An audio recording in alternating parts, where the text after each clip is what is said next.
ಪ್ರಜಾಬಲ ನ್ಯೂಸ್ಗೆ ಸ್ವಾಗತ.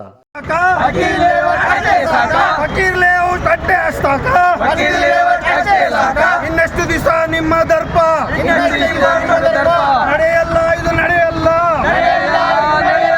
ಕರ್ನಾಟಕದಲ್ಲಿ ನಡೆಯಲ್ಲ, ಕರ್ನಾಟಕದಲ್ಲಿ ನಡೆಯಲ್ಲ. ಅಲ್ಲೋ ಮಿಸ್ಟರ್ ಸಿದ್ದರಾಮಯ್ಯ, ಈಗಿಂದೀಗಲೇ ಎಚ್ಚೆತ್ತುಕೊಂಡು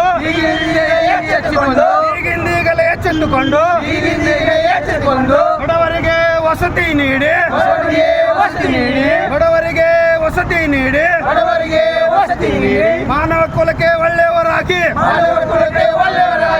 ಆತ್ಮೀಯ ಪತ್ರಿಕಾ ಮಾಧ್ಯಮದ ಸಹೋದರರೇ, ಸೋಷಿಯಲ್ ಡೆಮೊಕ್ರೆಟಿಕ್ ಪಾರ್ಟಿ ಆಫ್ ಇಂಡಿಯಾದ ಬಾಗಲಕೋಟೆ ವಿಧಾನಸಭಾ ಕ್ಷೇತ್ರದ ಅಧ್ಯಕ್ಷರಾದಂತಹ ಕಾಸಿಂ ಗೊಳಸಂಗಿ ಅವರೇ, ಉಪಾಧ್ಯಕ್ಷರಾದಂತಹ ಮೆಹಬೂಬ್ ಅಡಗಲಿ ಅವರೇ, ಕಾರ್ಯದರ್ಶಿಗಳಾದಂತಹ ಸುದ್ದಾಮ್ ಮುಲ್ಲಾ ಅವರೇ ಹಾಗೂ ಆಗಮಿಸಿದ ಎಲ್ಲ ಮಾಧ್ಯಮ ಮಿತ್ರರಿಗೆ, ಈ ಒಂದು ಪ್ರತಿಭಟನೆ ರಾಜ್ಯವ್ಯಾಪಿ ಮಾಡಲಿಕ್ಕೆ ಕಾರಣ ಏನು ಅಂತಂದರೆ, ಯಾವ ರೀತಿಯಾಗಿ ಕಳೆದ ಡಿಸೆಂಬರ್ 19ನೇ ತಾರೀಕಿನಂದು ಕರ್ನಾಟಕದಲ್ಲಿ ಅಧಿಕಾರದಲ್ಲಿರುವಂತಹ ಕಾಂಗ್ರೆಸ್ ಸರ್ಕಾರ ಆ ಕೋಯಿಲು ಲೇಔಟ್ ಫಕೀರ್ ಬಡಾವಣೆಯಲ್ಲಿ ಬೆಳಗ್ಗೆ 4 ಗಂಟೆಗೆ ತಮ್ಮ JCBಯ ಒಂದು ಸದ್ದನ್ನು ಮಾಡಿ ಸುಮಾರು 300ರಿಂದ 400 ಮನೆಗಳನ್ನು ನಿರ್ನಾಮ ಮಾಡ್ತಾರೆ ಅಂತಂದರೆ, social democratic party of India ಈ ಒಂದು ಘಟನೆಯನ್ನು ಅತಿ ತೀವ್ರವಾಗಿ ಖಂಡಿಸ್ತದೆ.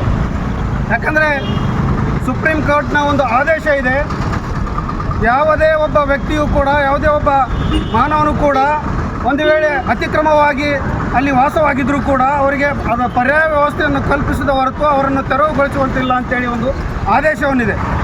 ಆ ಆದೇಶವನ್ನು ಗಾಳಿಗೆ ತೂರಿ, ಆ ಆದೇಶವನ್ನು ಬೀದಿಗೆ ಎಸೆದು ಇಲ್ಲಿರುವಂತಹ ಕಾಂಗ್ರೆಸ್ ಸರ್ಕಾರ, ಸಿದ್ದರಾಮಯ್ಯ ನೇತೃತ್ವದ ಕಾಂಗ್ರೆಸ್ ಸರ್ಕಾರ ಸುಮಾರು 300ರಿಂದ 400 ಕುಟುಂಬಗಳನ್ನು ಬೀದಿ ಪಾಲು ಮಾಡಲಿಕ್ಕೆ ಹೊರಟಿದೆ ಅಂತಂದರೆ, ಇಂತಹ ಹೇಯ ಕುರಿತ ಮತ್ತೊಂದು ಹೇಳಲಿಕ್ಕೆ ಸಾಧ್ಯ ಆಗೋದಿಲ್ಲ ಬಂಧುಗಳೇ.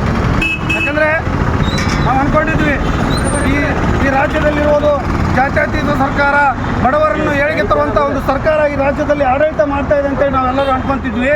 ಆದರೆ ಏನು ಡಿಸೆಂಬರ್ 19ನೇ ತಾರೀಕಿನ ಬೆಂಗಳೂರಿನಲ್ಲಿ ಸುಮಾರು 400ರಿಂದ 450 ಮನೆಗಳನ್ನು ಬೋಲ್ಡೇಜರ್ ಮುಖಾಂತರ ನೀವು ಧ್ವಂಸವನ್ನು ಮಾಡಿದರೆ, ಇದು ಯಾವುದೇ ಯೋಗಿ ಸರ್ಕಾರಕ್ಕೆ ಕಡಿಮೆ ಇಲ್ಲ ಅಂತನ್ನುವಂಥ ಭಾವನೆ ನಮ್ಮಲ್ಲಿ ಮೂಡ್ತಾ ಇದೆ.